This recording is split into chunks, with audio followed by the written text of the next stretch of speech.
Hey everyone. Welcome to our guide on how to recover your Roblox account without a password or email. Let's get started. Open your favorite browser, like Google Chrome. In the search bar, type roblox.com/support and press enter.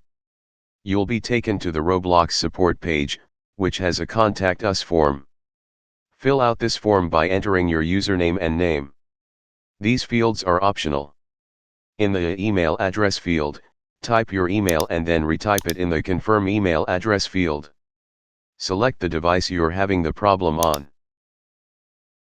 Choose the type of help you need, such as account hacked or can't log in. A new selection box will appear. From this, select Forgot Password.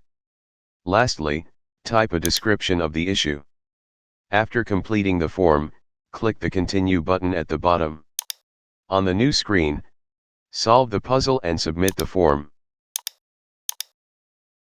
You'll receive an email from Roblox at the address you provided after some time. And there you have it. Don't forget to like and subscribe to our channel for more tutorials.